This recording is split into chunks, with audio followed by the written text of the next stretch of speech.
Chapter 1. An Echo of Ash. The sky wept. A cold, miserable drizzle slicked the training grounds into a pit of mud and misery. It smelled of churned earth, of sweat, of the coppery tang of split lips and bloody noses. For Alpha Riker, it smelled like progress.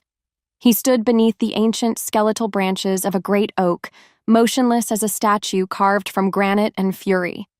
His black jacket shed the rain in shimmering beads, but a chill deeper than the weather had settled in his bones years ago.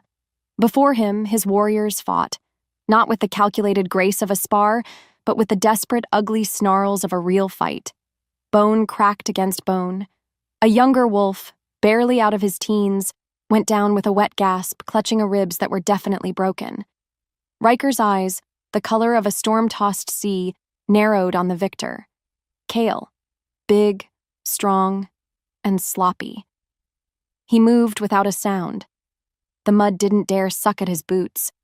He stopped beside the panting warrior, his presence a sudden drop in temperature. "You left your left flank exposed."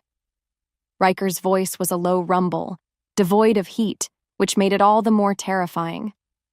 "For a full 2 seconds." Kale's chest puffed out, blood and rain trickling from a cut above his eye. "He went down, Alpha." "He went down slowly," Riker countered, his gaze so intense it felt like a physical weight. "In a real fight, 2 seconds is an eternity. It's the space between a heartbeat and a death rattle. It's the moment your enemy's claws rip your throat out while you're busy celebrating." He didn't raise his voice. He never had to. "It's the mistake that gets your pack killed. Because you were sloppy." He let the words hang in the air, heavier than the rain clouds. He saw the flicker of understanding, the shame that replaced the pride in Kale's eyes. Good. Fear was a better teacher than pride. He turned away, the scene already fading from his mind. His real destination was just beyond the training grounds, a place he only visited when the ghosts of the past screamed louder than the duties of the present. A simple, polished granite stone stood beneath a weeping willow. There was no name, just a date. The day his world had burned to ash. His father. He had been a kind alpha, a beloved leader, and his kindness had gotten him and 24 others slaughtered. They'd trusted a rival pack. They'd offered diplomacy instead of showing their teeth. Riker remembered the scent of the smoke, the screams, the sight of his father's body. He had been weak, and Riker had sworn on his shallow grave that he would never, ever make the same mistake. He built his pack into a weapon because weapons didn't get sentimental. They didn't get betrayed. A twig snapped behind him. Riker didn't flinch. He knew the scent. Damon, his beta, his oldest friend. "Alpha?" Damon's voice was soft, respectful. "I'm sorry to disturb you." Riker stared at the stone. "What is it?" "A report from the Eastern Patrol. They picked up a scent." Damon paused, letting the weight of it settle. "A rogue. Near the Whisperwood border. The tracks were fresh." Riker finally turned, his face a mask of cold control. The grief was gone, locked away in its cage. In its place was the Alpha. One rogue is not a threat. "This one is different," Damon pressed, his brow furrowed with what looked like genuine concern. "The scent, it was strange, twisted, not right, and it was heading toward the ridges, toward the weakest part of our territory." He took a step closer. "It's where Lyra likes to run." The name hit Riker like a physical blow. Lyra, his sister. The one piece of his past that he couldn't encase in armor. The one person whose safety was a constant, aching vulnerability in his chest. His jaw tightened, a muscle feathering along the sharp line. "Double the patrols. I want eyes on every inch of that border." The command was absolute, a blade of sound cutting through the rain. He was the Alpha, the protector, the shield. And he would let nothing and no one ever break his pack again. Chapter 2. A Whisper on the Wind. The world inside Isolde's cabin was a universe away from the mud and blood of the Moonwood pack. Here, the air hummed with the scent of life, of drying lavender, of simmering chamomile, of the rich, dark soil clinging to the roots of a mandrake she'd just repotted. Sunlight, thick and golden as honey, streamed through the paned glass of her window, illuminating the swirling dust motes like tiny dancing fairies. She was alone. She was always alone. And she was content. Mostly. Her fingers, stained green and brown from her work, gently coaxed a new leaf on a silver-leafed fern. "There now," she whispered, her voice a soft, melodic thing, rarely used for anyone but her plants. "You see? A little bit of sun, a little bit of care. That's all we ever really need, isn't it?" The fern, of course, did not answer, but Isolde felt a response all the same, a gentle, thrumming pulse of contentment from the life force within it. She could feel all of it. The quiet, steady life of the forest around her, the slow, patient breathing of the ancient trees, the frantic, hurried heartbeats of the rabbits and squirrels. It was a constant, gentle symphony, and she was its sole audience. But lately, there had been a new sound, a dissonance. A strange energy had been gathering at the edges of her awareness for weeks. It felt hungry. A low, static hum that made the fine hairs on her arms stand up. It was a magic she didn't recognize, something wild and untamed that felt nothing like the gentle, life-giving energy she worked with. She tried to ignore it, to push it away. Her life was quiet because she had made it quiet. The world outside her little patch of woods was full of noise and chaos, things she wanted no part of. She was a healer, a gardener, not an adventurer. She moved to her workbench, a beautiful scarred piece of oak covered in clay pots, glass vials, and bundles of drying herbs. She picked up a mortar and pestle to grind some willow bark for a headache tincture. But as she began to work, the feeling returned. Stronger this time. A pull. It was a physical sensation, like a string tied to the very center of her chest, tugging her insistently eastward, toward the dark, tangled woods that marked the territory of the wolves. She shivered, her knuckles white around the pestle. She knew the stories. Everyone did. The shifters who lived in those woods were territorial, violent. A human, especially one like her, would not be welcome. She tried to focus on her work, on the rhythmic thump-thump-thump of the pestle crushing the bark. Ground yourself, she thought. Feel the wood in your hands. Smell the sharp, clean scent of the willow. Be here. Just be here. But the pull wouldn't stop. It was a persistent, nagging whisper in her soul. Something is wrong. Something is coming. And then it happened. It wasn't a sound. It wasn't a sight. It was a feeling. A blinding flash of light, not in the sky, but inside her own mind. A surge of raw, powerful magic ripped through the forest. So potent, so violent, it felt like a silent scream that echoed in every fiber of her being. The glass vials on her shelf rattled. The water in a nearby bowl trembled. Isolde dropped the pestle. It clattered to the floor, the sound shockingly loud in the sudden, ringing silence. The pull was no longer a gentle tug. It was a desperate, unbreakable rope, yanking her, demanding her. Her heart hammered against her ribs, a frantic drumbeat against the sudden, terrifying silence of the forest. The gentle symphony was gone, replaced by a single deafening note of pure panic and pain. It was coming from the east, from the heart of the wolflands. She didn't know what it was. She didn't know why it was calling to her. But she knew one thing with a certainty that chilled her to the bone. She had to go. Now.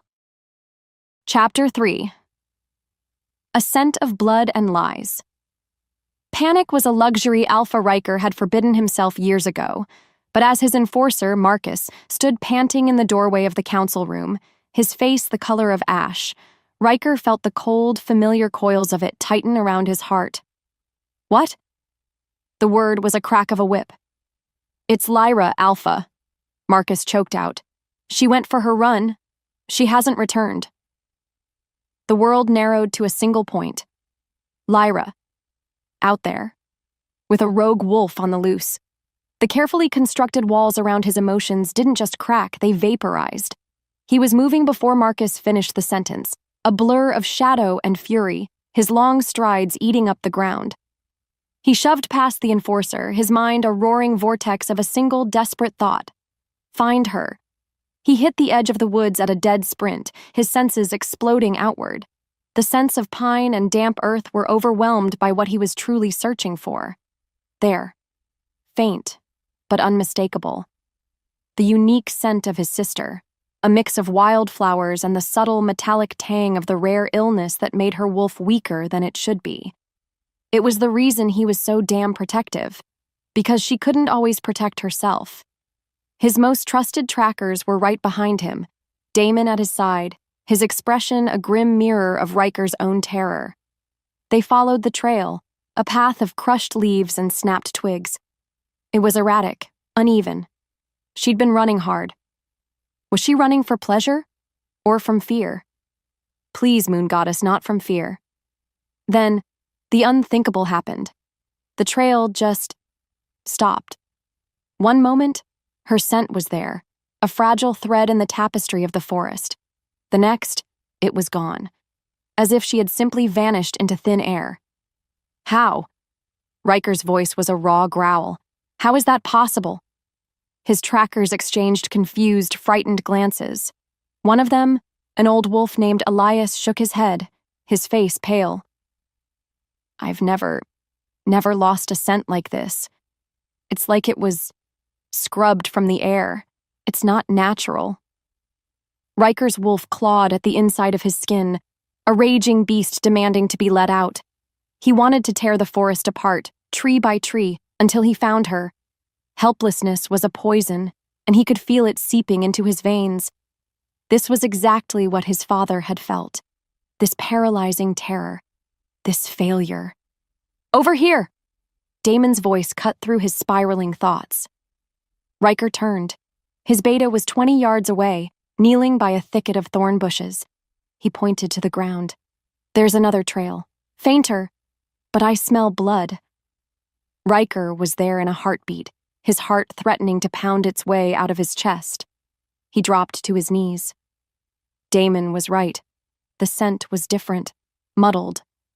But underneath the stench of something dark and corrupted, he could smell two things that made his world tilt on its axis.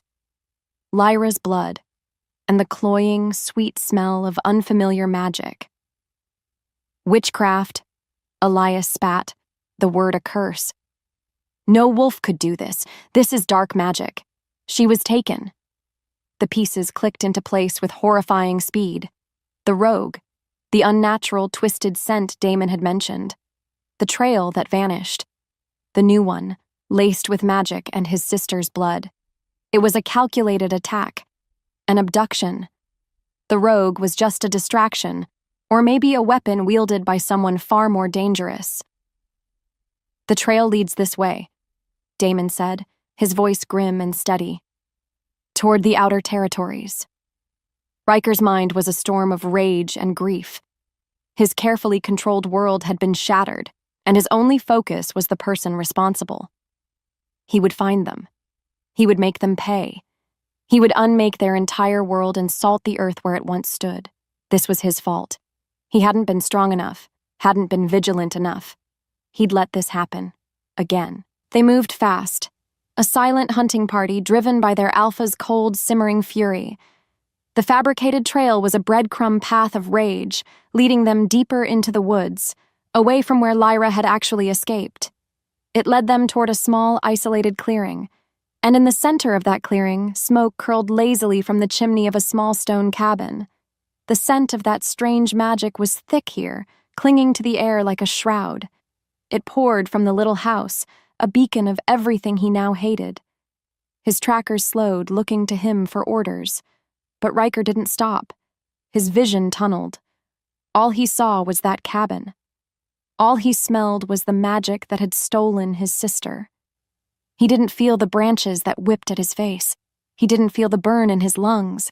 All he felt was a singular, clarifying purpose, a promise of annihilation.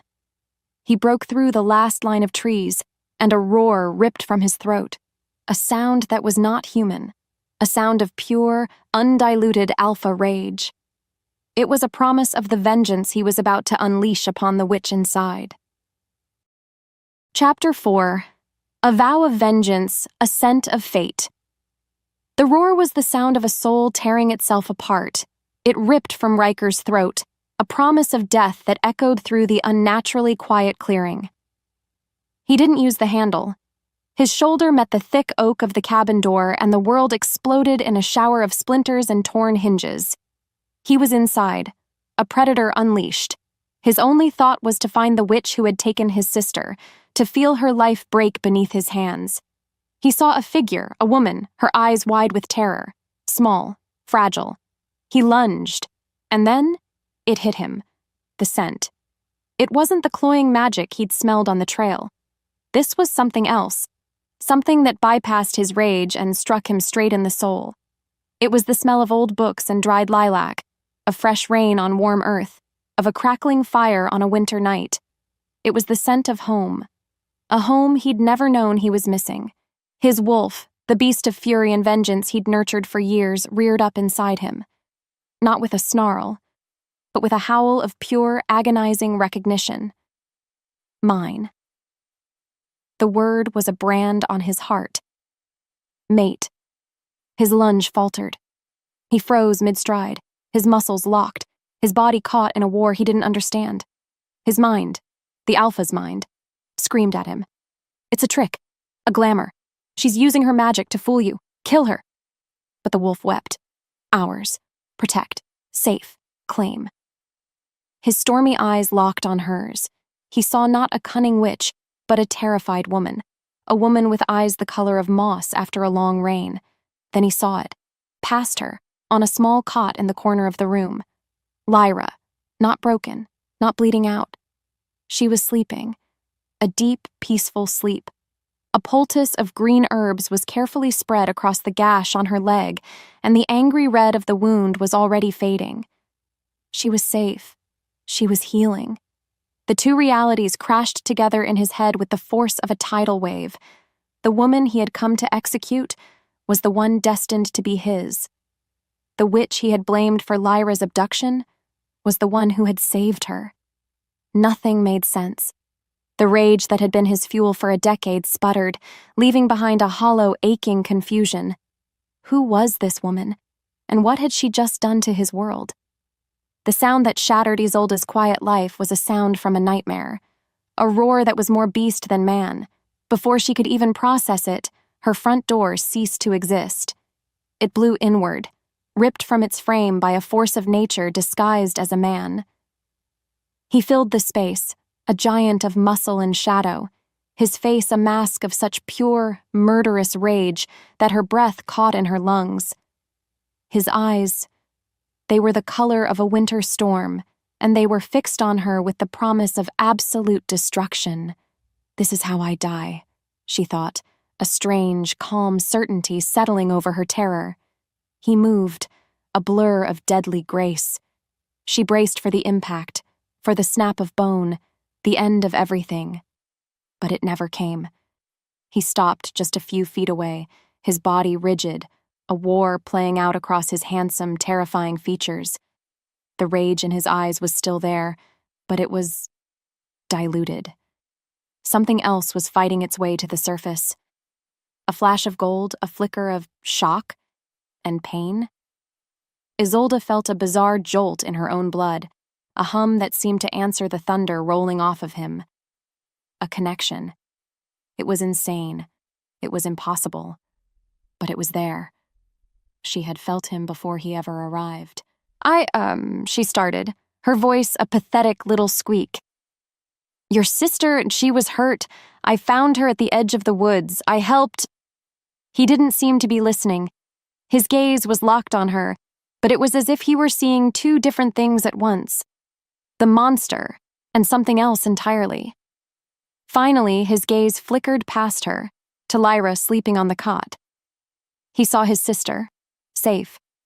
The tension in his shoulders shifted but didn't release. He took a step forward. Isolde flinched back. He reached out and she squeezed her eyes shut. But instead of a blow, His hand closed around her upper arm. His touch wasn't brutal. It was possessive. A current of pure energy shot through her, hot and shocking, stealing what little breath she had left. "You're coming with me," he growled, his voice a low rumble that vibrated through her bones. His men were crowding the doorway now, their faces hard and suspicious. He turned to them, pulling her against his side. "She's not a prisoner," he announced, his voice carrying the undeniable weight of an alpha's command. "She's under my protection." Isolde looked up at him, bewildered. She saw the lie in his eyes, but she also saw a terrifying, confusing truth. He was still fighting a war inside himself, and somehow, she was the battlefield. Chapter 5. A House of Wolves. Being dragged into the Moonwood pack house was like being plunged into a sea of hostility. Isolde had lived her life in quiet solitude, surrounded by the gentle hum of growing things. This place was the opposite of life. It was a cacophony of simmering aggression. The air was thick with the smell of dozens of wolves, of damp fur, of roasting meat, and something else, something sharp and unwelcoming, distrust. It was aimed at her like 1,000 tiny daggers. Everywhere she looked, eyes followed her, cold, predatory eyes that saw her not as a person, but as an infestation. A thing that didn't belong. The man beside her, the alpha named Riker, was a confusing storm of contradictions. One moment his hand was an iron clamp on her arm, his body a possessive wall between her and his pack. The next, he was cold and distant, his jaw tight, refusing to even look at her. His hot and cold behavior was more terrifying than outright anger. The strange sickness that had been a quiet whisper in her veins for weeks was growing louder here. It felt like the weight of all their suspicion was feeding it, making the curse in her blood heavy and sluggish. It was a struggle just to stay upright. "Alpha," a smooth voice cut through the tension. A man stepped forward, handsome and smiling, though the smile didn't quite reach his dark, calculating eyes. He was the one they called Damon, the beta. "The pack is Carl concerned. You bring a human into our hall, after what happened to Lyra." "Lyra is safe because of her." Riker's voice was flat, daring anyone to challenge him. Damon's smile widened. "Of course, but you must understand their fear. She smells of strange magic. Perhaps she could show us she means no harm. Help with the evening meal preparations. A simple gesture of goodwill." It was a test, a trap. Isolde knew it. But Riker gave a curt nod, releasing her arm as if he'd been burned. The sudden loss of contact left her feeling cold and terrifyingly exposed. A woman with a hard face shoved a heavy wooden tray of vegetables into her hands and pointed toward the kitchens. Isolde's hands trembled as she walked. She could feel every glare, hear every whispered comment. The pressure was immense. The sickness in her gut churned, a nauseating wave of dizziness washing over her. The room began to tilt. The hostile energy of the pack was a physical force, pressing in on her, suffocating her. It was too much. Riker watched her walk away, and his wolf paced restlessly under his skin. It hated letting her go. It wanted to pull her back, stand over her, and snarl at anyone who dared to look at her. He violently suppressed the urge. He was an alpha. He had to be in control. But control felt like a distant shore, and he was lost in a raging sea. He felt the pack's judgment. He was their leader, their unbreakable shield, and he had just brought a potential threat into their home, acting on an instinct he couldn't explain or justify. Every fiber of his being screamed that she was his mate. But his mind, the mind shaped by his father's bloody death, screamed that trust was a fool's game. He couldn't reconcile the two. So he chose to do nothing. He chose to be the cold, distant alpha. It was safer. He could feel her fear through the bond that was already snapping into place between them. It was a faint, trembling thread, but it was there. Her terror felt like sandpaper scraping against his own nerves. It was infuriating because he didn't know how to fix it. He couldn't show her softness. That would be weakness, and he had sworn he would never be weak again. So he turned his back on her. engaging Damon in a conversation about patrol schedules, pretending his world hadn't just been shattered and remade in the last hour. He tried to focus on his duties, on the familiar weight of his responsibilities as Alpha. But it was like trying to ignore a fire raging in his own house. Everything in him was screaming her name. Then he heard the sound, a sharp gasp, followed by the deafening crash of wood and ceramic shattering on the stone floor. Silence descended upon the great hall. A heavy, suffocating silence. Riker turned. His heart stopped. Isolde was standing there swaying, her face as white as bone. The tray lay in pieces at her feet, food scattered across the floor. A child near the kitchen started to cry. From the corner of the room, a low, menacing growl rumbled from the chest of one of his senior warriors. The disgust in the room was a palpable thing, a thick, oily poison. And it was all aimed at her, at his mate, at his. Chapter 6. The Alpha's Choice. The sound of the crash was a physical blow to Riker. He saw the scene in a horrifying slow-motion clarity. Isolde, pale and trembling, the shattered remains of the tray, the pack's collective judgment hardening into open hostility. He saw the sneer on Kyle's face. He heard the low growl rumbling in the corner. They were looking at her like she was filth, like she was a stray dog that had wandered into their den. And in that moment, the war inside him ended. One side won, decisively. It wasn't the Alpha, the cold, calculating leader who weighed every decision for the good of the pack. It wasn't the grieving son who saw betrayal around every corner. It was the wolf. The primal, possessive beast that lived in his soul rose up with a roar that was silent but shook him to his very core. Mine. The thought was not his own. It was a command from a power far older than reason. Protect. Mine. He didn't think. He simply acted. Before anyone could say a word, before Kale's sneer could fully form, before that growl could escalate, Riker was moving. He crossed the great hall in 3 long, silent strides. The pack parted before him like the sea before a storm. He reached Isolde just as her eyes began to roll back in her head. Her knees buckled. He caught her. He didn't just steady her. He swept her up into his arms, lifting her as if she weighed nothing at all. The contact was a jolt of lightning through his system. She was so fragile, so small against his chest. He could feel the frantic, frightened flutter of her heart against his ribs. He tucked her head against his shoulder, instinctively shielding her from the prying, judgmental eyes of his own people. A collective gasp went through the hall. He could feel their shock, their disbelief. He could see it on Damon's face, a flicker of something that looked suspiciously like fury before it was masked by surprise. Riker didn't care. He looked down at the woman in his arms, at the dark smudges of exhaustion under her eyes, and a feeling he hadn't allowed himself to feel in a decade washed over him. A fierce, terrifying protectiveness that had nothing to do with duty and everything to do with her. He had made his choice. He just hadn't realized it until this very second. Ignoring the stunned silence of his pack, he turned and strode toward the stone staircase that led to his private wing. He was breaking every rule, every tradition. An Alpha's chambers were his sanctuary. No outsider was ever permitted. But she wasn't an outsider. His wolf knew it. And right now, the wolf was in charge. Humiliation burned on Isolde's skin. The world was spinning, the faces of the wolves blurring into a gallery of disgust. She heard the growl. She felt their hatred. She expected to be cast out, to be hurt, to be punished for her weakness. Instead, she was falling. And then, she was caught. She found herself lifted off the ground, cradled against a chest as hard and unyielding as a mountain. She looked up, dazed, into Riker's face. The storm was still in his eyes, but it wasn't aimed at her anymore.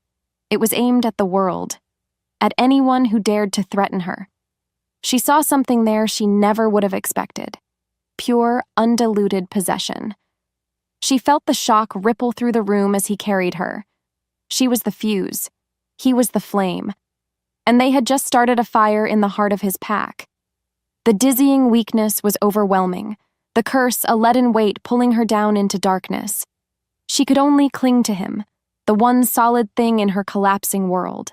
He carried her up a flight of stone stairs and down a quiet, torch-lit hallway. The heavy scent of pine and old leather and him, it was all around her.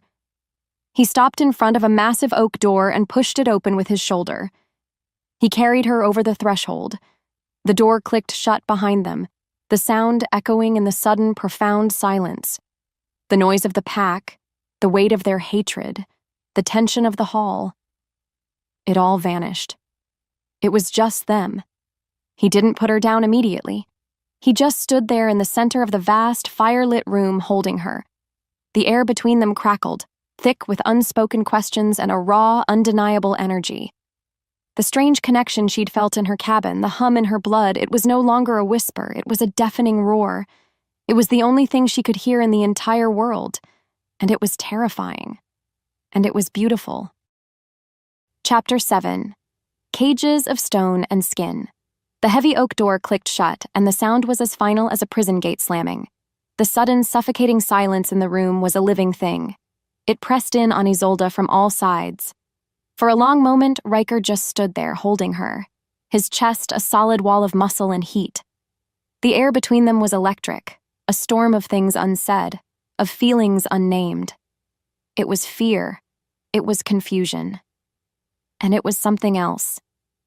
A deep, resonant hum that vibrated from him to her and back again, a current connecting two shores that had never meant to meet. Finally, with a strange, almost hesitant gentleness, he set her on her feet. The loss of his warmth was immediate, leaving her cold and unsteady. The room was a cage, no matter how grand. Dark, polished wood gleamed in the firelight.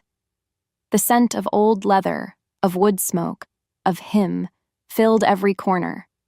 It was a space built for a predator. All sharp angles and heavy shadows. She felt like a mouse in a lion's den.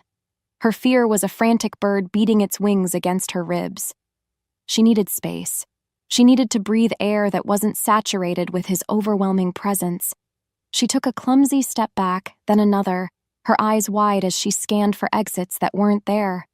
Her hip bumped against the hard corner of a massive desk.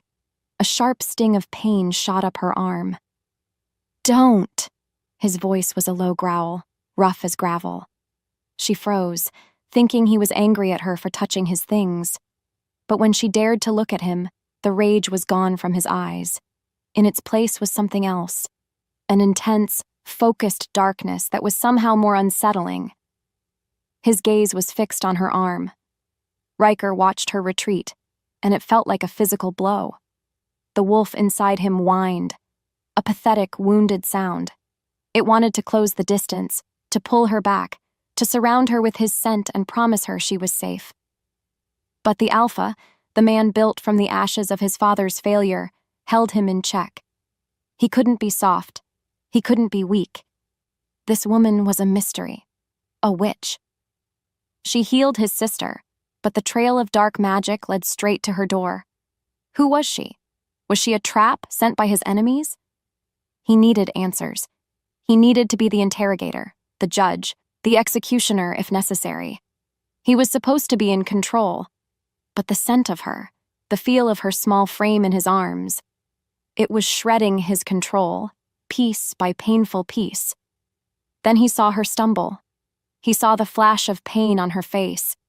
He saw the thin line of red welling up on the pale skin of her forearm. Blood. Her blood. A snarl ripped from his chest before he could stop it. A possessive, feral sound. The sight of her injury, no matter how small, ignited a firestorm in his gut. An instinct older and more powerful than reason screamed at him to go to her, to lick the wound clean, to destroy whatever had dared to harm her. Even if it was just a piece of furniture. But before he could take a single step, he saw her do something that made the world stop. She cradled her injured arm. Her head bowed, and she whispered something. The words were too quiet to hear, a murmur like the rustle of dry leaves in the wind. Her fingers pressed against the cut. For a fleeting second, a soft, ethereal green light glowed beneath her skin, warm and gentle as new spring growth. She pulled her hand away, and the cut was gone. Not healing, not scabbed over. It was simply gone. The skin was flawless, as if the injury had never happened. Riker stared, his mind refusing to process what his eyes had just seen. He had seen pack healers mend wounds, a process that took time, energy, and still left scars. He had never seen this. This was not the simple magic of herbs and poultices. This was something else, something pure and powerful and utterly terrifying.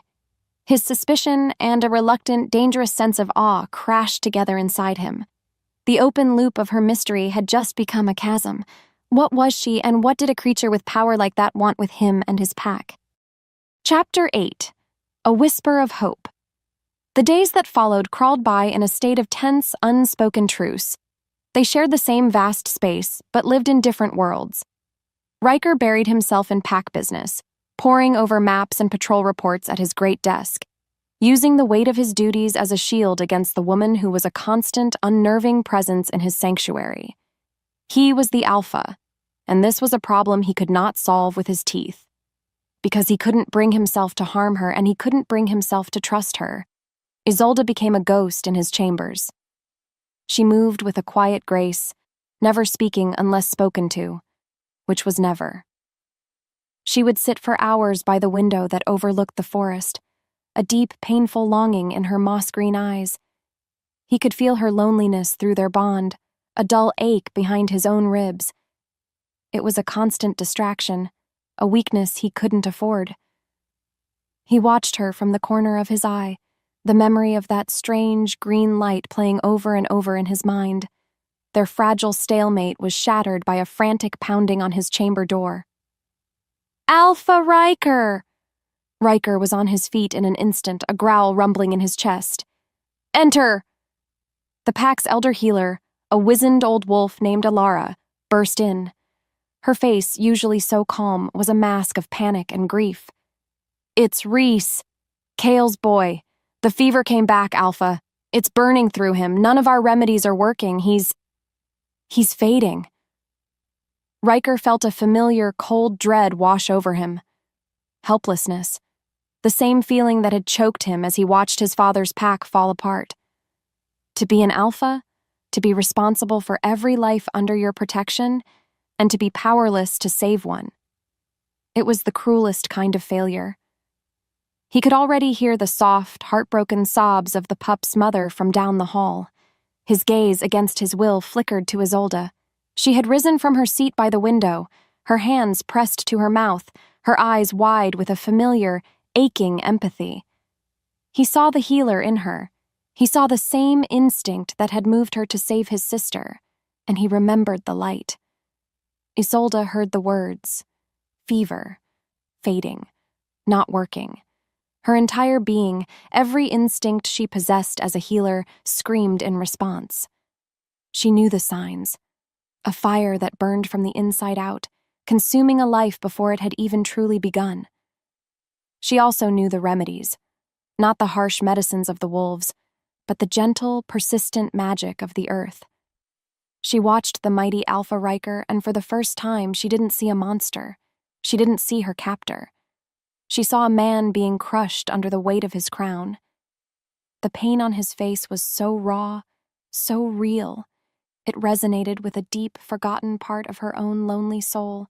He was terrified of failing his people. She took a breath. Her fear of him, of his pack, was a cold stone in her stomach. But the thought of that little boy, dying just a few doors away, that was a far greater fear. Her life had been quiet, but it had always been purposeful. Her purpose was to heal. What was her life worth if she stood by and did nothing? Taking a hesitant step forward, she found her voice. It was small, but steady. I think I can help." The room went silent. Alara stared at her with wide, suspicious eyes. But Riker's gaze locked on her. He was wrestling with a choice she could see warring in his stormy eyes. The logical alpha, the protector of pack tradition, screamed at him to refuse, to trust his own. But the desperate leader, the man who couldn't bear to lose another life, was listening. She saw the moment the decision was made, the moment he chose to gamble. He gave a single, sharp nod. His voice was rough, a command wrapped in desperation. "Show me." He turned and strode toward the door, not waiting to see if she would follow. He was trusting her. He was testing her. He was leading her out of the cage and into the lion's den. As Isolde walked behind him, out into the hostile quiet of the hallway, she could feel the eyes of the pack gathering. She could feel their suspicion, their hatred. And watching from the shadows at the far end of the hall, she saw the beta, Damon, his face a perfect mask of concern that didn't fool her for a second. The look in his eyes was not one of hope for a dying child. It was the look of a spider watching a fly walk willingly into its web. Chapter 9. The Withering Vine. In the week that followed the healing of the pup, a fragile, tentative peace settled over the pack house. The glares that had followed Isolde's every move softened into looks of cautious curiosity. A few of the pack mothers would offer her hesitant smiles. One even brought her a small, intricately carved wooden bird. It was the first gift she'd received in a lifetime, and she treasured it. For a fleeting, beautiful moment, Isolde allowed herself to feel a whisper of something she had long forgotten: hope. But the hope was a lie. A beautiful, cruel lie. Because while the pack was starting to see a healer, the curse inside her was starting to see a threat. The energy she had used to save the pup had not been freely given. The curse had exacted a price. The quiet, humming sickness that had lived in her veins for as long as she could remember was no longer quiet. It had woken up, and it was hungry. It started as a simple weariness, a coldness deep in her bones that no roaring fire in the Alpha's chambers could touch. Then, food began to taste like ash in her mouth. The vibrant colors of the world seemed to fade, as if she were looking at everything through a dusty gray veil. She felt like a vine being slowly starved of sunlight, withering from the inside out. Her own magic, once a comforting wellspring of life within her, felt thin and distant. She did her best to hide it. She would force herself to eat, to smile at the pack members who were finally showing her kindness. She refused to be a burden. Not now. Not when she was so close to something that felt almost like belonging. But how long can you pretend to be alive when you feel yourself dying? Riker felt it as a constant, aggravating echo in the back of his own mind. A phantom ache that settled deep in his joints. A profound exhaustion that even a full night's sleep couldn't erase. He was feeling her. Through the bond he had fought so hard to deny, her suffering was bleeding into him.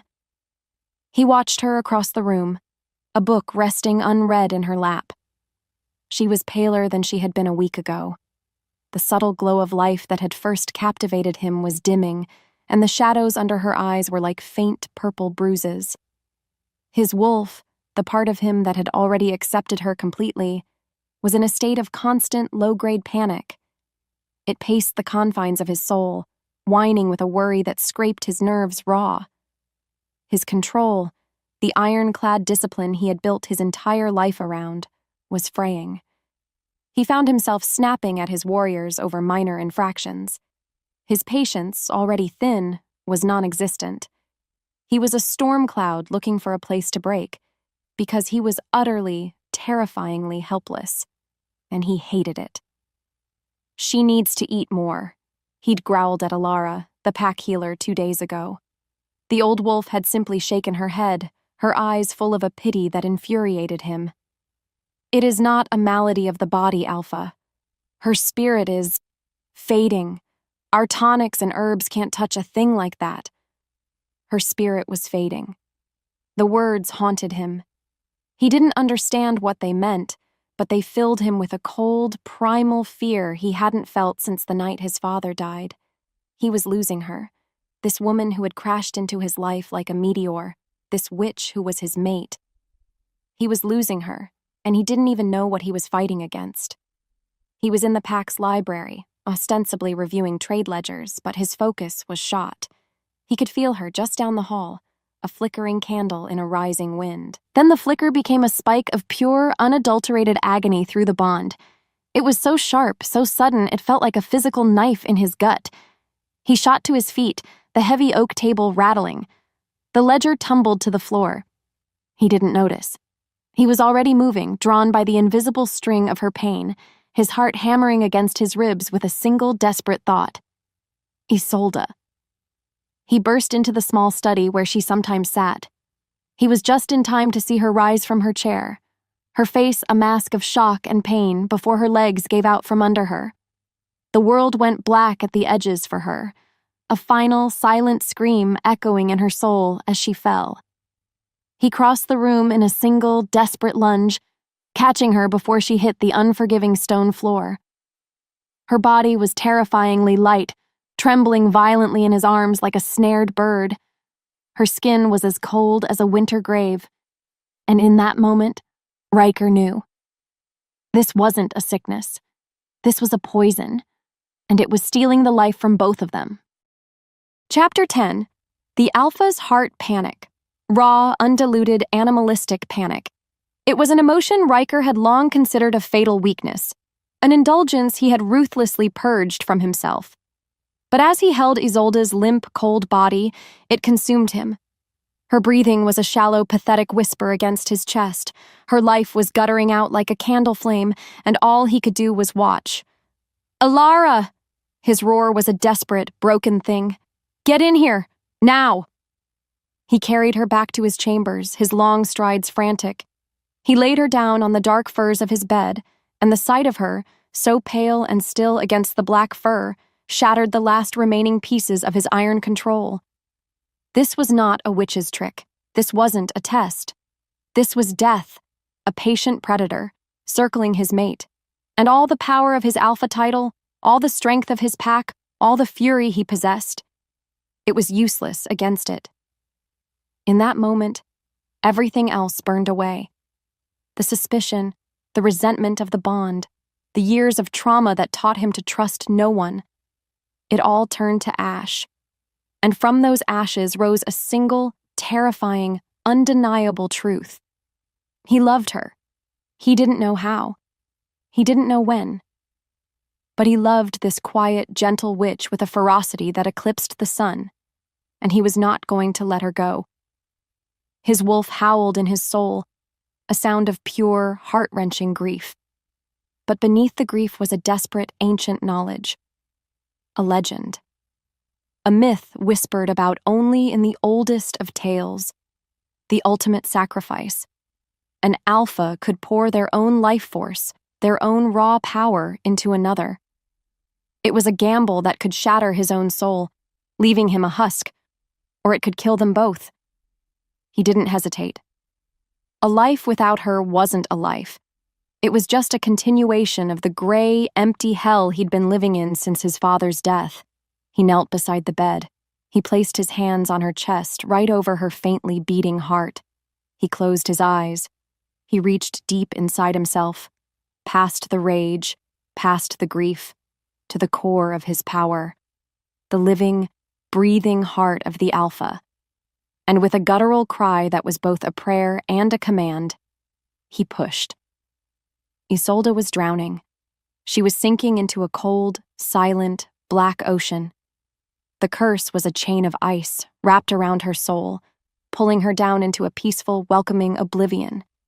It would be so easy to just stop fighting. So easy to just sleep. But then, a light. It started as a tiny spark deep within her, a single defiant ember in the crushing darkness. Then, with the force of a supernova, it exploded. It was a tidal wave of warmth, of life, of pure, untamed power. It was him. It was his strength, his energy, his very soul rushing into the empty, dying spaces inside her. The sensation was overwhelming. It was the sun on your face after a lifetime of winter.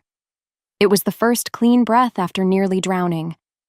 It was life, raw and unfiltered and magnificent. The icy chains of the curse didn't break, but for the first time she felt them loosen their grip. The cold receded. The darkness fled. She could breathe. She felt him. Not just his power, but him. His pain, his grief for his father, his crippling fear of failure. And under it all, a love for her so fierce and bright it brought tears to her eyes. Their souls didn't just touch, they slammed into each other, merging, weaving together until she couldn't tell where she ended and he began. A wave of pure energy erupted from them, a silent shockwave that made the very stones of the castle tremble. Riker gasped, feeling the backlash, but it wasn't painful. It was purifying. He felt her light, her gentle, healing magic, flooding the dark and broken corners of his own soul. It didn't erase his scars, but it balanced them. For one breathtaking, infinite moment, his darkness was met with her light, and they were whole. He knew, with a certainty that was as real as the beating of his own heart, that the curse was real. Their bond was real, and it was the only weapon they would ever have. Just as the brilliant halo of energy around them began to fade, the heavy chamber door creaked open. The oldest elder of the pack, a wolf named Gideon, whose eyes held the wisdom of a century, stood in the doorway. He wasn't surprised. He wasn't shocked. His ancient face was a mask of deep, knowing sorrow. He looked at them, at Riker's hands still resting on his oldest chest, at the undeniable power still humming in the air between them. His voice was like the rustling of ancient, brittle leaves. "So," he rasped, "the twin blood bond has awoken. The curse has chosen its generation." Chapter 11. The Alpha's Vow. The elder Gideon's words fell into the silence of the room like ancient stones, heavy with the weight of a history Riker had never known. Twin blood bond, the name of their affliction, the name of the curse that had been slowly killing Isolde while fueling his own rage. Riker looked at her, truly looked at her, and saw not a witch or a mystery, but the other half of a shattered whole. The curse wasn't just in her. It was in them. Gideon's voice was a dry rasp, telling a story of a forgotten time, an Alpha's daughter, a witch of light, betrayed by the man she loved. In her grief, she had cursed their bloodlines, twisting the sacred mate bond into a parasite, a bond that would link a descendant of her light with a descendant of his darkness. The curse would feed on the darkness, the rage, the trauma, the pain, and to fuel it, it would drain the life, the light, from the other. "It is a curse of hatred," Gideon finished, his old eyes filled with a deep sadness. "It can only be broken by an act that is its opposite, an act of pure trust, of absolute forgiveness." The words settled in Riker's soul and solidified into a terrifying, unshakable resolve. For years he had honored his father's memory by nurturing his own darkness, sharpening his rage into a weapon to protect his pack. And all that time, that very weapon had been slowly murdering the woman destined to be his. The irony was a blade in his gut. His strength was her poison. His path was suddenly, brutally clear. He could not be the Alpha he had been. That man would kill her. He had to become something else, something more. He turned to Isolde. The fear was still in her eyes, but underneath it was a new, resilient strength. She had heard the same story. She now understood the invisible chain that had tethered her to a lifetime of sickness and loneliness. "I am going to address the pack," he said, his voice quiet but with a new quality to it. Not the cold command of before, but the steady, unbreakable force of a turning tide. "And you will stand with me." Isolde listened to the old wolf's tale, and the fractured pieces of her life finally slammed into place. The constant fatigue, the feeling of being drained, the inexplicable loneliness. She hadn't just been a sickly child. She had been one half of a cursed bond, tethered to a stranger's pain across miles and years. She looked at Riker, this terrifying, magnificent man, and saw him not as her captor, but as her fellow prisoner, chained to the same dark legacy. When he spoke, his voice sent a shiver through her. He was going to face his people not just for himself but for them. He was choosing to stand with the witch he'd intended to kill, the woman his pack saw as an enemy. He was choosing her. The thought was so overwhelming, so terrifying, and so wonderful that it stole her breath. He held out his hand, not a command, an invitation. And for the first time in her life, she didn't feel alone. She placed her small, trembling hand in his. His fingers closed around hers, warm and strong. A promise. He led her from the quiet of his chambers back into the heart of the den. The great hall was filled with the low, anxious rumbles of the pack.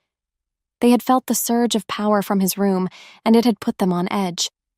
As Riker and Isolde emerged, a tense silence fell. Riker walked to the center of the room, his hand still holding hers, a silent, defiant claim.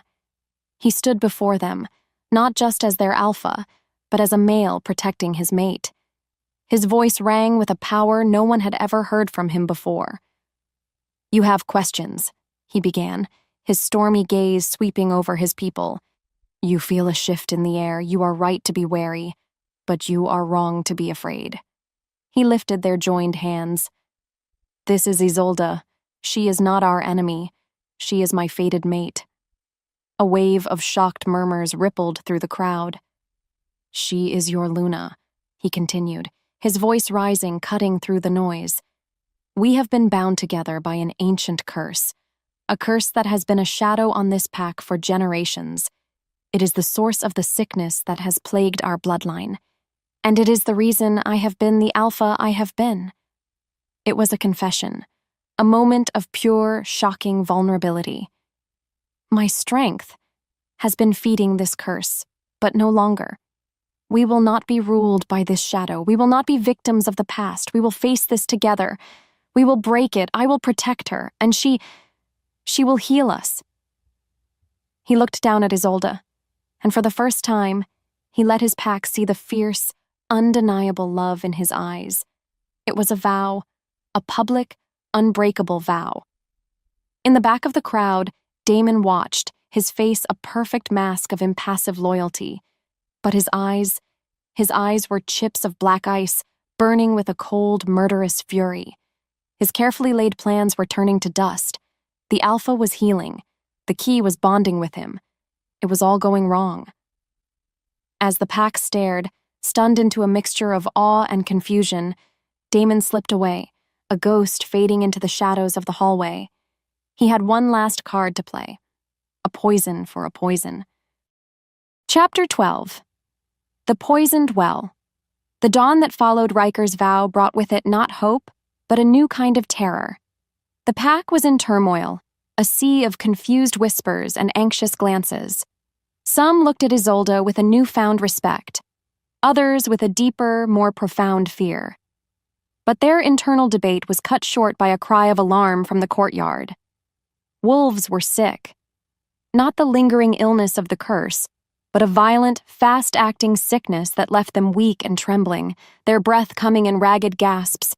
It started with the warriors who'd taken the first drink of the morning from the pack's central well, but within an hour, a dozen more had fallen ill, their mates and pups crying in fear. The wellspring, the very heart of the pack's life, had been poisoned, and every single suspicious eye turned to Isolde. The whispers started again, this time venomous and sharp. "The witch did it. A trick to gain our trust. She's weakening us for an attack." The fragile bridge of acceptance she had taken a single step onto had just been burned to the ground. She stood beside Riker, the hatred of the pack a physical force pushing her away, and the cold tendrils of despair began to creep back into her heart. Had she been a fool to hope? But then she looked at Riker. He stood like a mountain between her and the snarling faces of his people. His trust in her was absolute, a silent, unshakable shield, and it gave her the strength to fight. "Let me see," she said, her voice clear and steady. She knelt by the stone edge of the well, ignoring the growls. She didn't need to taste the water. She held her hand over it, closing her eyes, reaching out with the part of her that was more than just human. The magic in the water was dark, twisted. Wolfsbane, yes. But it was laced with something else. An accelerant. A hateful, corrupted magic designed to kill. Alpha, you must see the truth. Damon was at Riker's side, his voice ringing with false sorrow, loud enough for everyone to hear. She has fooled you. We welcomed a viper into our home, and now she strikes. Riker's pack was on the edge of a riot. His beta was inciting it. The old Riker, the one ruled by suspicion, would have dragged Isolde to the cells himself. But that Riker was gone. He could feel her innocence, her fierce determination through the bond. She was not the viper. Be silent. Riker's voice was a low, dangerous growl. He put a protective hand on Isolde's shoulder. He trusted her. That was his new vow. Just as a group of warriors started to surge forward, a voice, weaker but just as fierce, cut through the chaos. Stop it! All of you, you're wrong! The crowd parted. Lyra stood there, leaning heavily on the arm of the elder healer, Alara. She was pale, but her eyes blazed with the fire of an Alpha's daughter. She didn't hurt me, Lyra said, her voice gaining strength. She saved me. I was attacked by that rogue. I was bleeding. I was terrified. But I felt a light, a warmth. I didn't run from her cabin. I ran to it. Because I knew, somehow, I knew I would be safe there. Lyra's testimony was a stone dropped into a still pond, its ripples shattering Damon's accusations. The anger in the crowd faltered, replaced by confusion. Isolde rose to her feet, empowered by the girl's bravery. The poison in the well is too deep. It's bound by a dark magic I can't undo all at once, she said, her eyes finding Riker's. But there is a stream, the one that runs behind the training grounds. It is fresh. It is clean. If you help me, if you lend me your strength, I can purify it. It was a public test of their bond. In front of the entire pack, Riker moved to stand behind her. He placed his hands on her shoulders, and she felt his power, the raw, immense energy of the Alpha, flow into her. It was not a violation. It was a gift. She knelt by the gurgling stream. She plunged her hands into the cold, clear water. A brilliant emerald light erupted from her palms, pulsing with the combined power of the witch and her Alpha. The light spread, flowing with the current, burning away any trace of the poison. It was a miracle of life and light, a fleeting, beautiful victory. Every eye in the stunned crowd turned from the glowing stream to the one person who had been so certain of Isolde's guilt, Damon. He saw it, the suspicion in their eyes, the dawning horror on the faces of those who had followed him. He was trapped, his betrayal laid bare for all to see. With a snarl that was purely animal, he shoved one of his own warriors into Riker's path. He bolted. He ran for the dark safety of the tree line. Just before he was swallowed by the shadows, he put 2 fingers to his lips and let out a piercing, unnatural whistle. It wasn't a signal to his pack. It was a call to an enemy. Then he was gone. But the promise of his signal hung in the air, a terrifying omen of the battle that was to come. Chapter 13. The Serpent's Tooth. The echo of Damon's whistle was a poisoned dart in the heart of the pack's fragile victory. It hung in the air, a promise of something terrible. Chaos erupted. Riker's warriors, still reeling from their beta's betrayal, scrambled to form a defensive line. Riker's mind raced, trying to make sense of the unthinkable. Damon. His friend, his brother, the one person he had trusted without question for his entire life. The betrayal wasn't just a knife in the back. It was a poison that rewrote his entire past into a lie. He didn't have to wait long for the other shoe to drop. They came out of the forest like shadows detaching from the trees. Wolves. Dozens of them. Their fur was mottled gray and black, their scent sharp with the aggression of a rival pack. The Black River Pack. And leading them, his scarred face twisted in a triumphant sneer, was their alpha, Kalen. But it was the wolf walking calmly at Kalen's side that made Riker's blood run cold. Damon. He looked at home. He belonged there. The site was so fundamentally wrong, so completely alien, that for a moment, Riker's mind simply refused to accept it. Then the attack came. The world exploded into a symphony of snarls, the wet tear of claws on flesh, the sickening crunch of bone. Riker met the charge, his grief and rage twisting into a deadly, focused fury. He fought like a cornered god, a whirlwind of black fur and flashing claws, his only thought to protect the woman who stood behind him. He was the shield. He would not break. He saw Damon across the fray, watching, not fighting. Just watching, a clinical detachment in his eyes. This was his plan. All of it. The rogue wolf, the masked scent, the poison. Every step had been perfectly calculated, because he had known every weakness Riker possessed. Isolde's world was a blur of violence and terror. One moment she was a healer, a beacon of hope. The next, she was huddled behind a wall of raging fury as Riker tried to hold back the tide of a war she didn't understand. She felt utterly, terrifyingly useless. The air was thick with so much hatred, so much bloodlust that it choked her own magic, making her feel weak and sick. She saw wounded Moonwood wolves go down, and her healer's instincts screamed at her to help.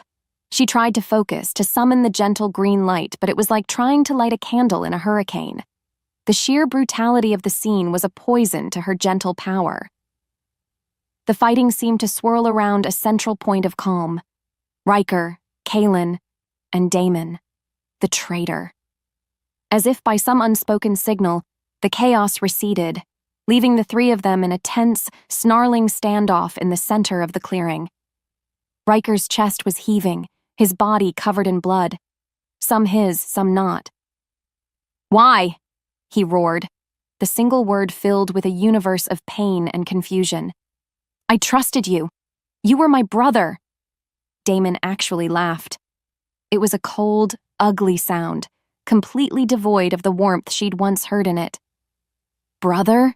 he sneered, his handsome face twisting into a mask of pure contempt. "No, I was your keeper, your father. He was a good man, and his goodness got him and half his pack slaughtered.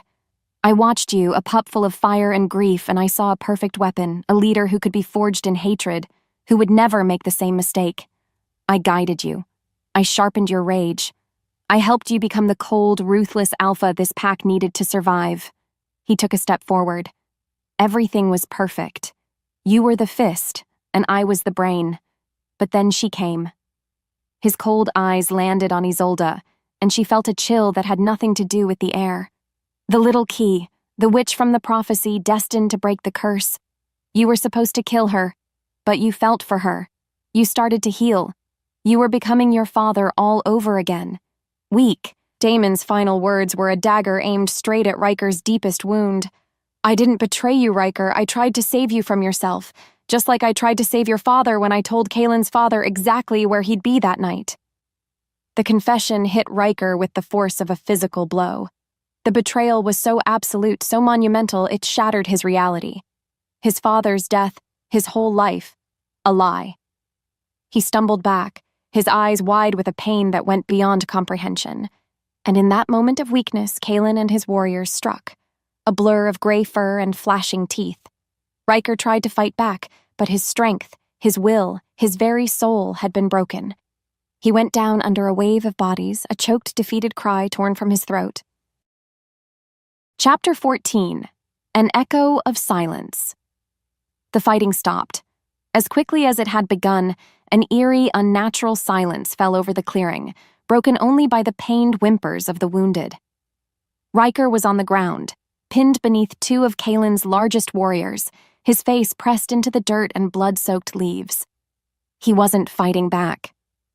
"Riker!" Isolde's scream was a raw, ragged tear in the quiet. She tried to run to him, to do something, anything, but a hand like an iron vice clamped down on her arm. Damon. He yanked her back, his touch brutal and cold. The friendly, charming mask he had worn for so long was gone, revealing the ugly, reptilian cruelty that had been hiding underneath all along. "Don't be a fool, little Key," he hissed, his breath foul against her ear. "He can't help you. You belong to a winner now." He began to drag her away, toward Kaelin, who was watching with a hungry, triumphant look in his eyes. Isolde struggled, pulling against his grip, her heels digging uselessly into the soft earth. But it was no use. She was a bird in a serpent's coils. Her eyes were locked on Riker. She saw the devastation on his face, the utter, soul-deep brokenness. It was the look of a king whose castle had crumbled to dust around him. She knew, with a sudden, terrible clarity, that if he saw her fear, if he saw her break, it would be the final blow. It would extinguish the last spark of the great alpha he was. So she did the hardest thing she had ever done in her life. She stopped struggling. She made herself go still.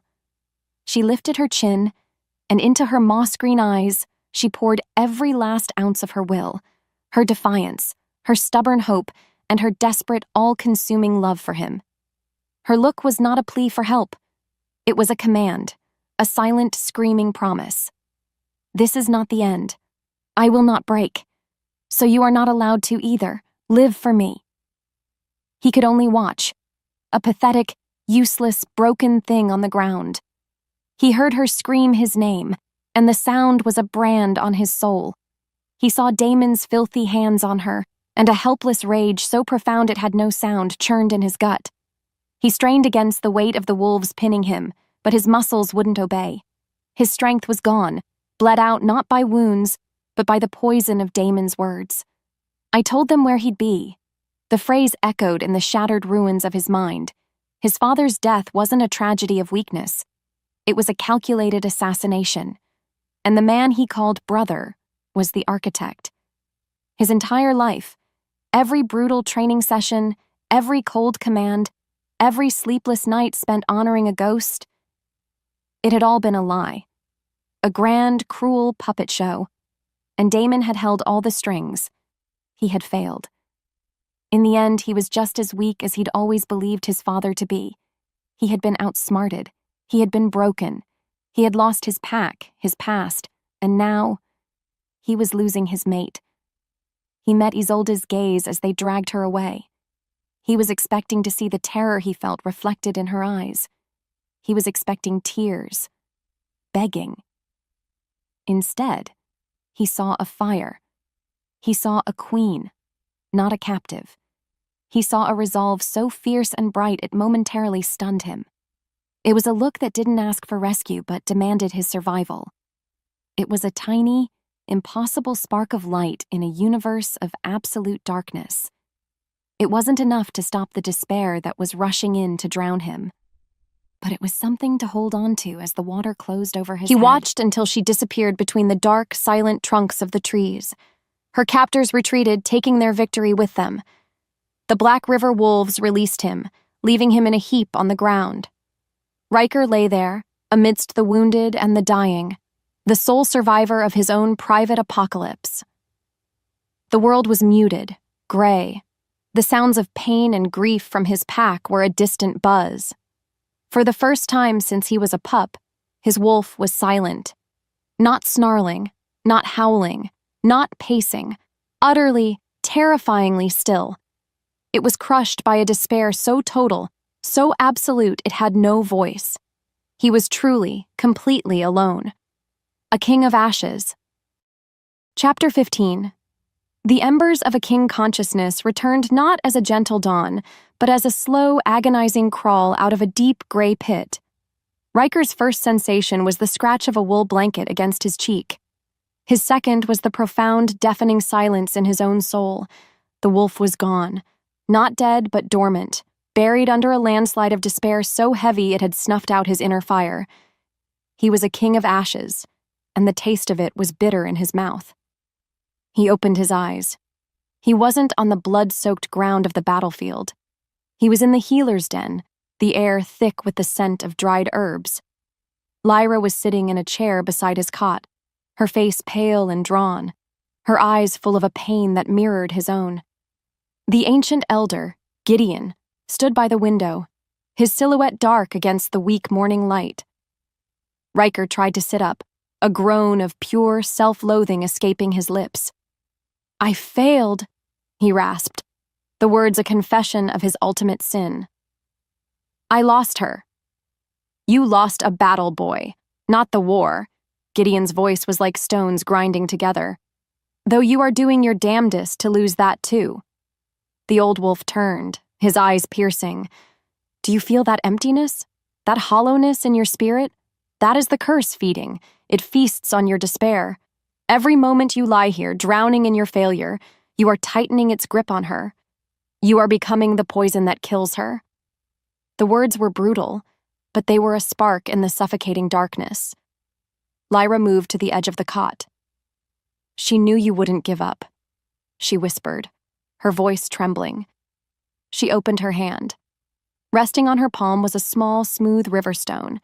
Etched into its surface was a single, spiraling vine, glowing with a soft, internal light. She gave this to me after she healed me, Lyra explained. She called it a seed of light, a promise that even in the dark, things can grow. Riker stared at the glowing symbol. It was a tangible piece of her hope, of her gentle, defiant magic. He could almost feel the warmth of her touch on the stone. She had faced down his rage, his pack's hatred, and now her own capture, and she had never stopped fighting. She had never lost hope. How could he? The despair didn't vanish, but deep within the ashes of his soul, a single tiny ember began to glow. He was done fighting for vengeance. He was done being the ruthless alpha his trauma had created. That man had failed. He would have to become someone else, the man she believed him to be. Isolde sat in a cage of luxury. The room Kaelin had given her was filled with furs and silks, but the windows were barred, and the door was guarded by 2 hulking wolves. Kaelin, the rival alpha, brought her food on silver trays, his eyes filled with a greedy, possessive light. He saw her as a trophy, a source of power to be conquered. But it was Damon who truly terrified her. He would visit her, his smile a cold, clinical thing. He would ask her questions about her magic, about the curse, trying to understand how to wield her as a weapon. Through the bond, she felt Riker. For the first day, his presence had been a crushing wave of despair, a cold, empty void that had terrified her more than her captors. But then, something had shifted. The overwhelming grief had receded, replaced by something new. A single, steady point of warmth. It was small, but it was there. A flicker of resolve. She reached into a small pouch hidden in the folds of her dress and pulled out a matching river stone, its surface smooth and dark. Closing her eyes, she poured every ounce of her own hope, her own light, into it. A desperate, silent prayer across the miles. I am here. I am waiting. Do not let your fire go out. Riker pushed himself out of the cot. His movements were stiff, pained, but they were no longer the movements of a defeated man. The hollowness was still there, but the ember of purpose was growing, fed by the image of that glowing stone. He would not be the curse's weapon. He would be its end. He looked at his sister, his eyes clear for the first time in a decade. Gather the loyal, he said, his voice a low, steady rumble that held a new kind of power. Tell them their alpha is not dead yet. Chapter 16. A Pack of Lions. The Great Hall was a hollow, wounded thing, half empty. The air was thick with the smell of blood and fear. But standing before Riker was not the whole of his pack. It was the heart of it. Lyra stood at his side. Ilara, the healer, was there, her face grim but resolute. Kyle, the warrior Riker had once shamed for a moment of weakness, stood at the front, his expression unreadable. Behind them were a dozen more, the silent hunters, the steadfast guards, the ones whose loyalty had never wavered, not to the title of Alpha, but to the spirit of the pack. They were few, but they were strong. The old Riker would have given them a speech full of fire and vengeance. He would have given them orders, expecting them to be obeyed without question. That Riker was a ghost. This new Riker did something far more terrifying. He made himself vulnerable. Damon was right about one thing, he began, his voice quiet, yet it carried to every corner of the hushed hall. My father's kindness was seen as a weakness, and after he died, I swore I would never be weak.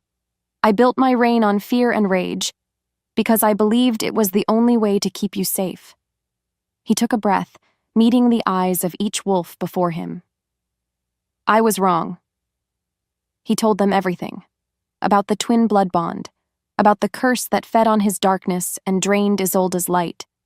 He told them how his own rage, the very shield he had used to protect them, was the weapon that was killing their Luna. He did not ask for their pity. He did not make excuses. He simply laid his broken soul bare for them to see. I cannot defeat them as the alpha I was, he finished, his voice raw with a humility they had never heard before. That man is a part of this curse. I can only win as the man my mate needs me to be, and I cannot do it alone. I am not asking you to follow my orders. I am asking you to fight with me, as family. Silence. A thick, heavy silence. Then Kyle stepped forward. He looked at Riker, not with fear, but with a new, profound respect. You were hard on us, Alpha, Kyle said, his voice rough. You pushed us until we bled, because you never wanted to see us bleed in a real fight. Your rage was a shield for all of us. Now it's our turn to be the shield for you. One by one, others stepped forward. Elara, Marcus, the silent trackers. They pledged their loyalty not to a tyrant, but to a brother. Not to an infallible alpha, but to a humbled, honest man. His vulnerability had not broken them. It had forged them into something stronger than steel. Their planning session was not a council of war. It was a family meeting. They would not charge the Black River Den. That would be a massacre. They would be smarter. Elara knew of a combination of herbs that could mask their scents from even the sharpest nose. Lyra, from her runs, remembered a series of old game trails that led to the back of their territory, bypassing the main patrols. Their strategy was not to conquer. It was a rescue mission. The goal was simple: get Riker to Isolde. Because their bond, now that he had embraced it, was their most powerful weapon. They would move like ghosts, a small, deadly pride of lions, not a charging herd of bulls. As the moon rose high in the sky, Riker stood before his small band of warriors. They were few, but they were his true pack. He was no longer a king of ashes. He was their alpha. For our Luna, he said, his voice calm and clear. And together, they melted into the shadows of the forest, the hunt for their queen finally beginning. Chapter 17. The Scent of a Storm. The forest at night was a different world. A world of secrets and shadows. Under the dim light of the crescent moon, Riker and his small team moved with the silence of ghosts.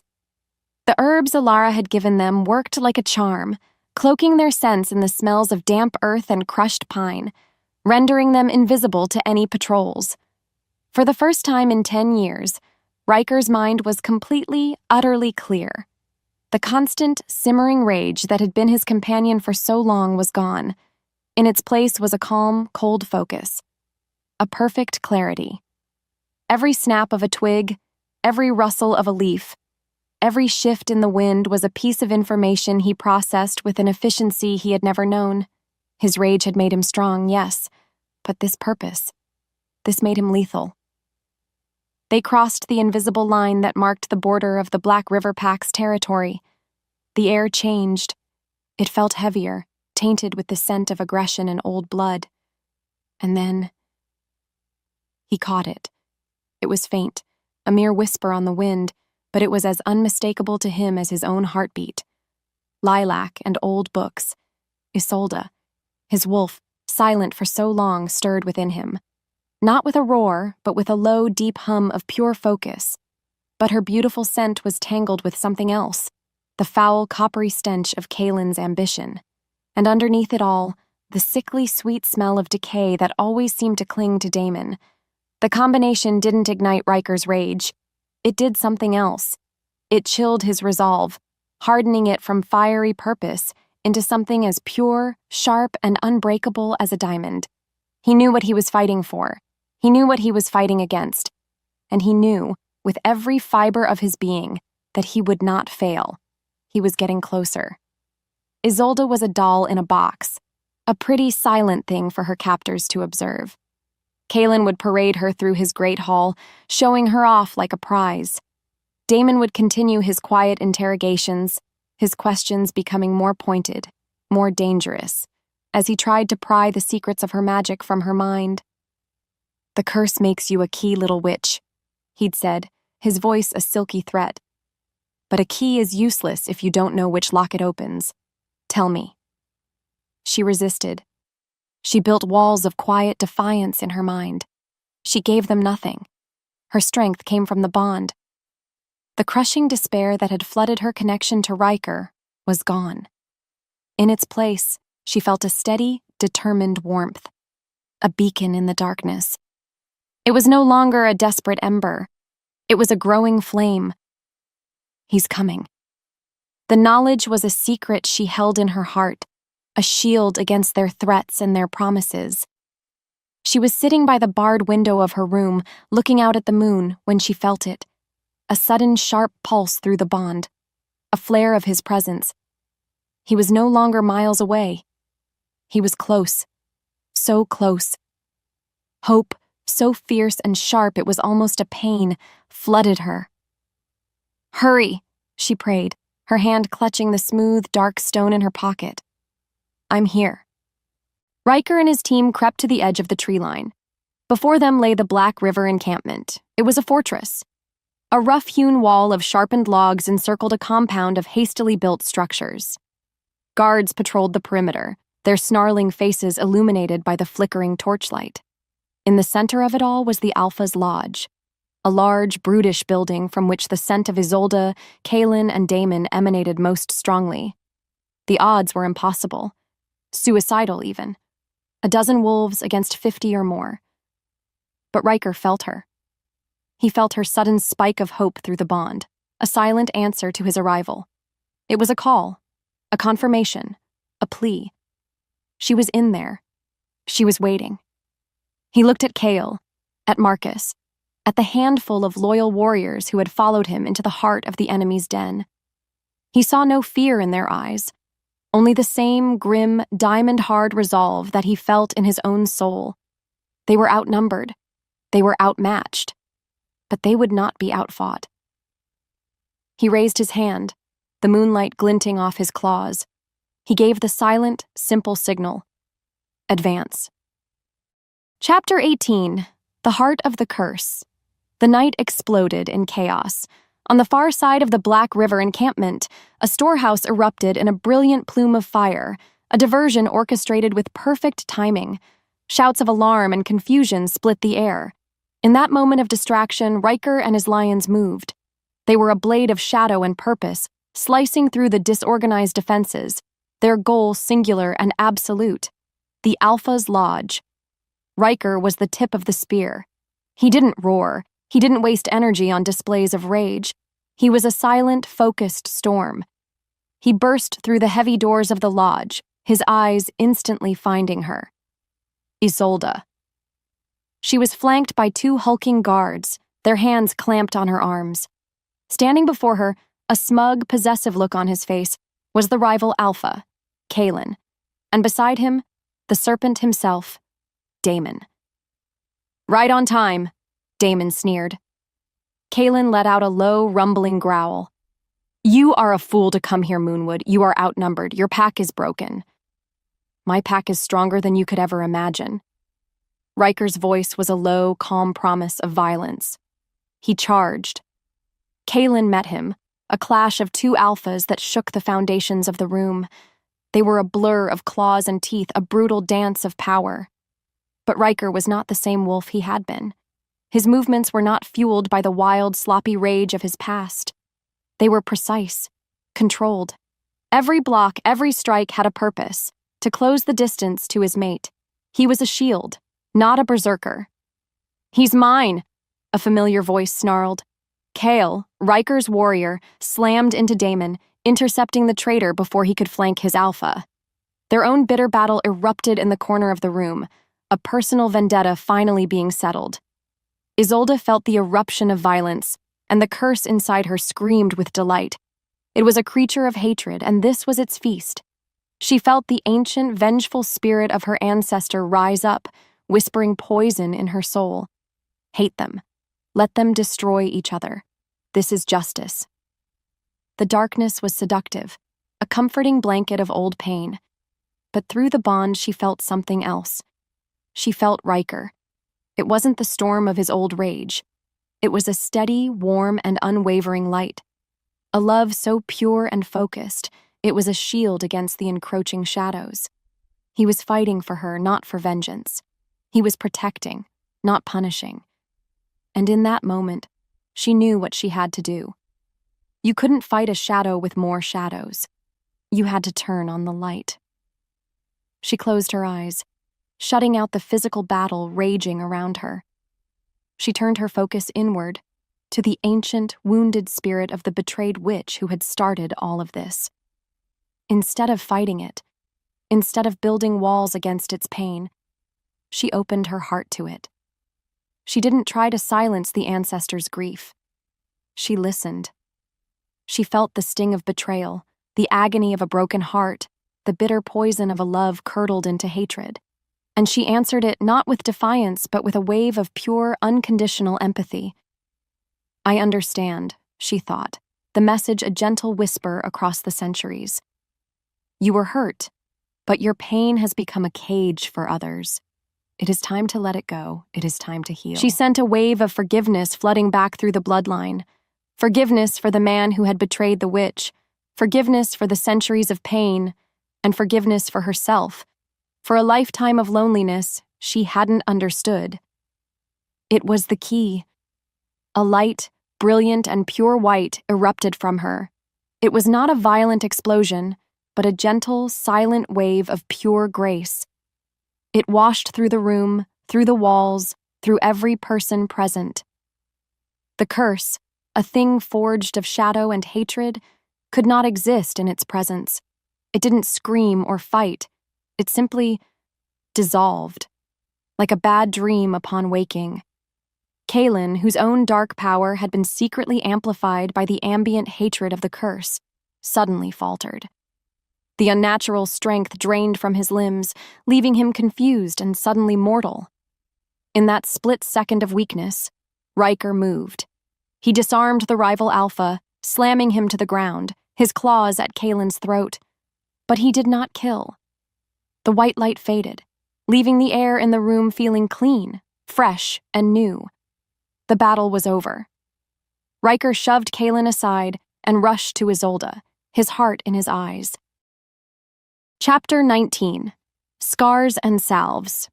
The aftermath of the battle was strangely quiet. The Black River Wolves, their alpha defeated and the dark, aggressive influence that had clouded their minds now gone, looked around in a daze, as if waking from a long, angry dream.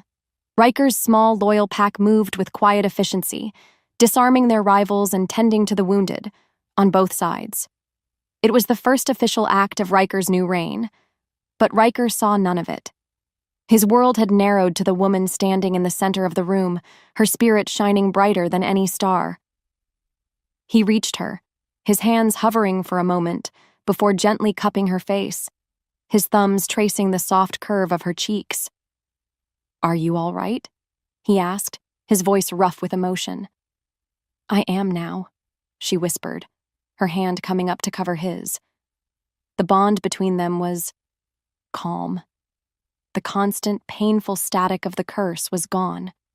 In its place was a steady, warm, and profoundly peaceful connection. It was a quiet river, not a raging storm. A true mate bond, purified. A flurry of motion came from the doorway. "Riker! Isolde!" Lyra rushed in, her face beaming. She was no longer pale or weak. The breaking of the curse had severed the last lingering tendrils of the illness that had plagued her. She was vibrant, whole. She threw her arms around both of them in a fierce, joyful hug. Riker held his mate and his sister, the two halves of his heart, and looked out at the scene. He saw the faces of the defeated wolves, the cost of the fight, the long road ahead. And he felt not the triumphant fire of a victor, but the heavy, humbling weight of a true leader. He pulled back slightly, his gaze locked on Isolde. In front of his sister, his most loyal warriors, and the defeated alpha of a rival pack, he did the one thing the old Riker would have rather died than do. He showed his scars.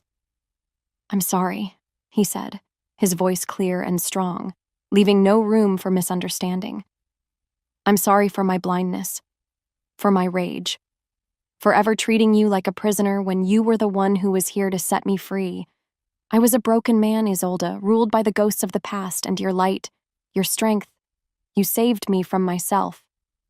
He took a breath, sealing his vow not with a command, but with a humble truth. "I love you." Isolde listened to his words, and they were a healing salve on the last of her own invisible wounds. The years of loneliness, of feeling like an outcast, of being a prisoner in her own skin, it all washed away. She saw the absolute sincerity in his stormy eyes, the profound and permanent change in his very soul. He was not the monster who had broken down her door. He was the man who had been reborn to protect her. She didn't need to say the words back. He could feel it through the bond, a wave of love and acceptance so pure it made his heart ache. She simply raised a hand to his cheek, her touch conveying everything. Then, her gaze shifted to the wounded. Her purpose, so long clouded by the curse, was now crystal clear. She moved toward a young Black River wolf, his leg badly injured, and knelt beside him. Riker watched as his Luna, his mate, began to heal their enemies. She was already leading, not with power, but with grace. Kale dragged a bound and snarling Damon forward. The traitor's eyes were wild, his gamble lost. "What should we do with him, Alpha?" Riker looked at the man who had been his brother, and he felt nothing, just a quiet finality. He will face the judgment of the Alpha's council. His crimes are beyond the justice of one pack. The open loops were closing, the rivalries, the betrayals, the ancient hatreds.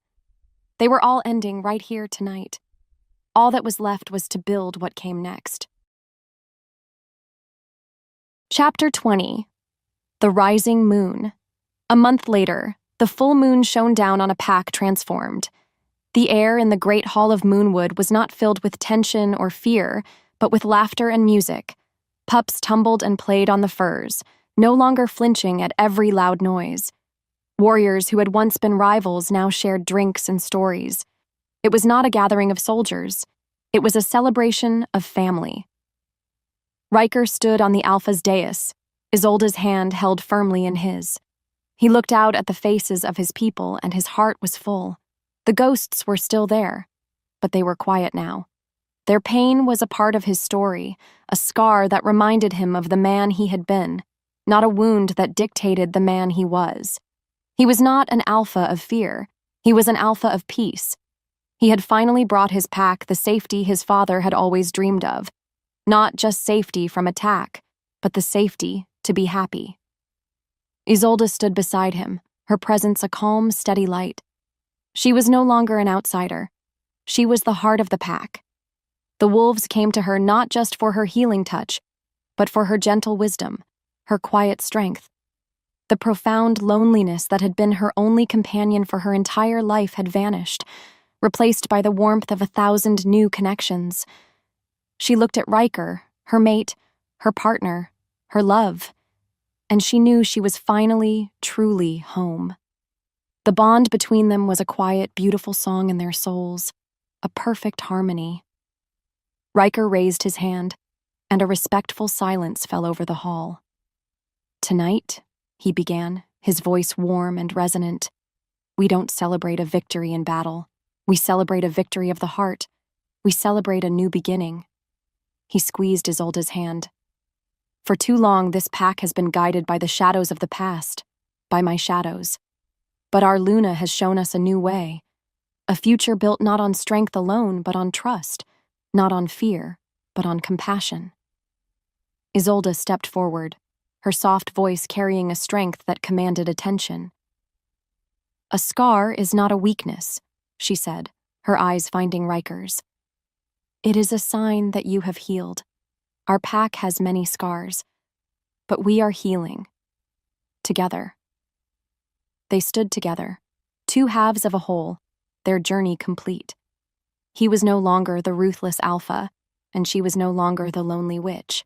He was the just leader, the loving mate, the healed man. She was the revered healer, the beloved Luna, the woman who had found her home. They had faced a curse born of hatred and vengeance, and they had answered it with a love born from forgiveness and trust. Looking out at their thriving, happy pack under the light of the rising moon, they knew they had not just broken a curse. They had forged a new legacy,